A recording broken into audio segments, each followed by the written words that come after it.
Discussing the existence of angels and demons in the modern world today might suggest that we are especially ready to begin our discussion on other trivial entities such as aliens, unicorns, Bigfoot, Santa Claus, the Tooth Fairy, and the like.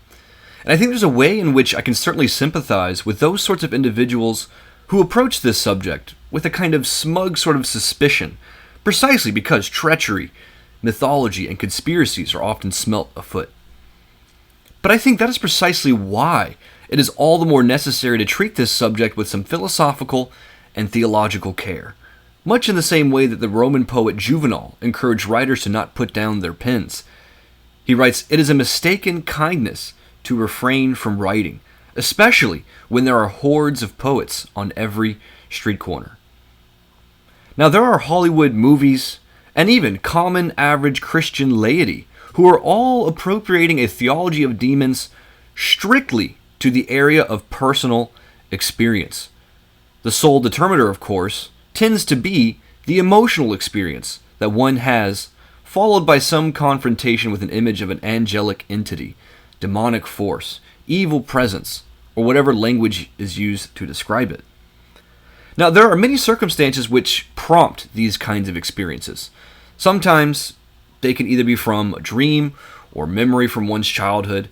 Sometimes these quote-quote spiritual experiences occur when one is under the influence of some psychoactive substance, like LSD, DMT, or mushrooms. Other times one can experience sudden and even psychically laden images that induce fear, anxiety, and even feelings of self-loathing in the person. However, I think rather than map out what exactly makes a demonic experience authentic, and describe the various ways angelic beings can affect the corporeal or material order, I want to start instead with some basic observations from Christian theology that help us better understand what it means to say that these beings are intellectual substances, and how, if at all, they are united to bodies, or if they can assume a body, how they directly and indirectly affect the person, and so on and so forth. Now, I myself have provided various treatments of this very subject in different places, some of which you can find on my Instagram, I believe under my theology tab. Otherwise, you can find some articles on my personal WordPress, where I discuss demons and their relation specifically to mockery. Now, I may touch on that experience for a little bit, but we'll just kind of see where the course of this discussion takes us. First and foremost, I want to start with the sources that I'm going to be borrowing from to have this discussion, and then, of course, ask an initial question in order to begin our inquiry. Now, the sources I'm borrowing from, of course, these come from comments that are found within historical church teaching. Thomas Aquinas, specifically in the first part of the Summa. I believe it's going to be in question 51 through, I want to say 63 if I'm not mistaken, but the bulk of my discussion here is going to be in question 51, articles 1 through 3. And of course, that borrows by and large from Pseudo-Dionysius the Areopagite. But otherwise, two important sources I'm going to be borrowing from come from Mortimer Adler and his wonderful book, The Angels and Us, as well as from Edith Stein in her compendium volume known as Potency and Act, where she treats the hierarchy of the angelic order in some ontological detail. So, you're getting an idea of where I'm coming from in making these comments. Aside from that, I just now want to move to asking a basic question, right? So what is an angel, right? So what is a demon? What is an angelic being? Now, in any subject, it's first important to start with definitions, questions about what it is, before one can proceed to any other inquiry about the subject in question. So questions about that it is, right? So first, let's start with the general declaration that creation exists and God exists. However, one exists independently, whereas the other exists dependently. This factor of creation's dependence pertains to the ways in which all existent beings relate to the divine intelligence, or to the divine essence. And these relationships are ordered according to a certain gradation of being, or a grade of being, a gradation of perfection that is relative to God, who is being itself, or who is perfection. Now, starting from the bottom up, we of course have the material order with things like plants, vegetables, and amoebas that exhibit very basic powers of nutrition and reproduction. And of course, further up this ladder of being, we get to animals, where now we see a greater extent of powers such as locomotion, perceptible or sensory experience, memory, and etc., which the lower vegetative order does not have.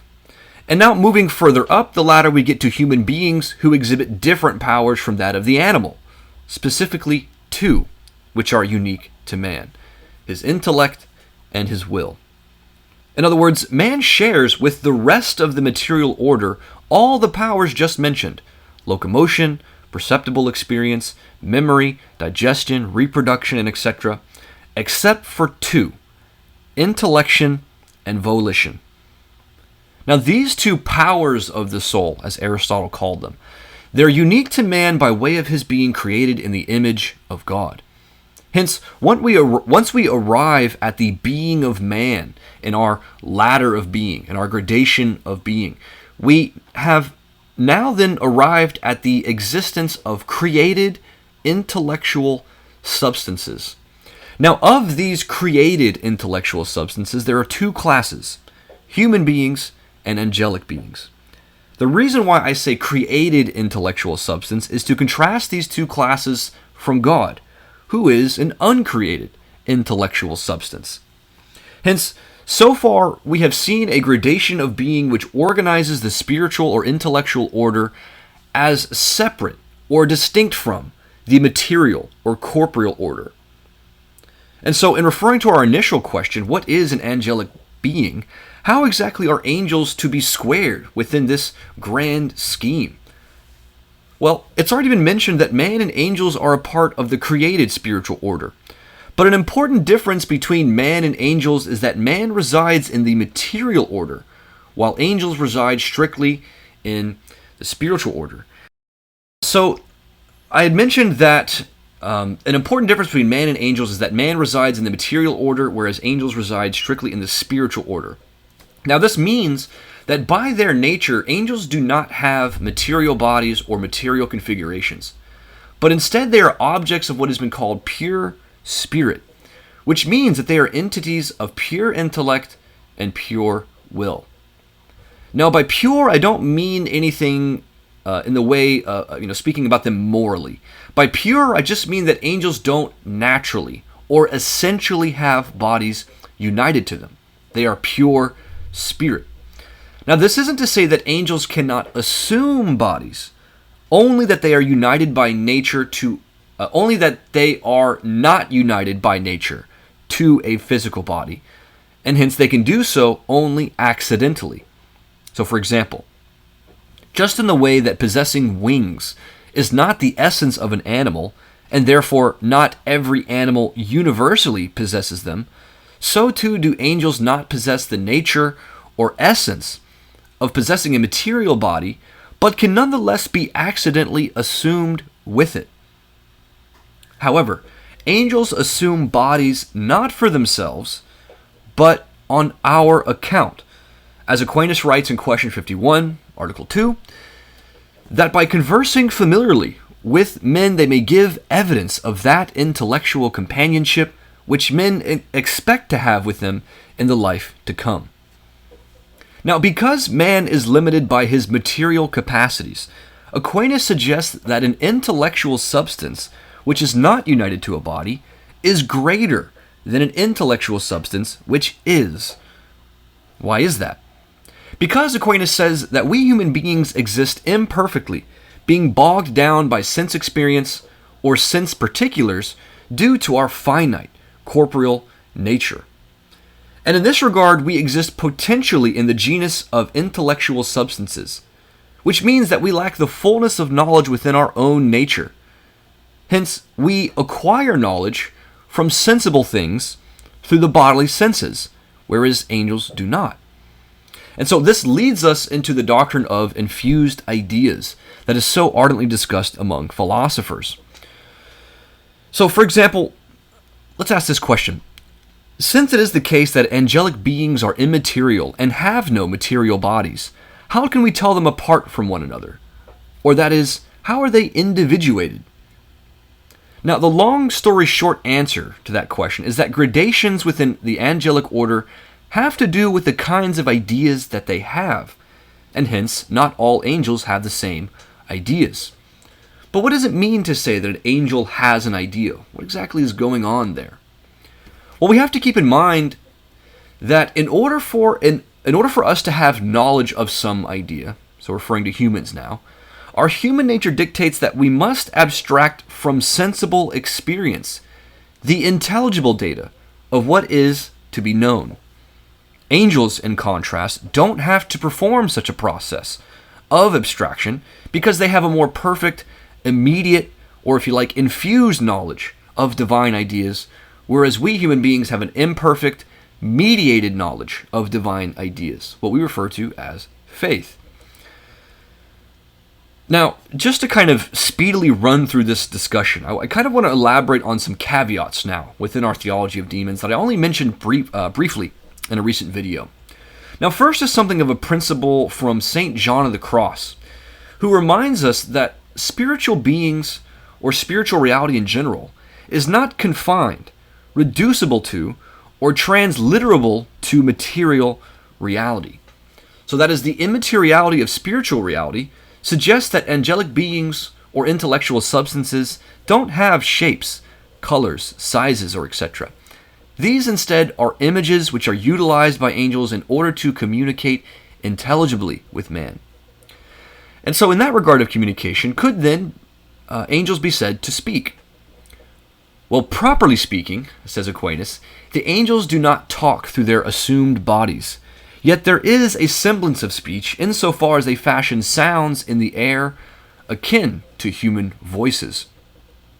Now, the primary reason for this is that angels in the technical sense do not have life as you or I do, and so cannot therefore exercise functions of life through these assumed bodies.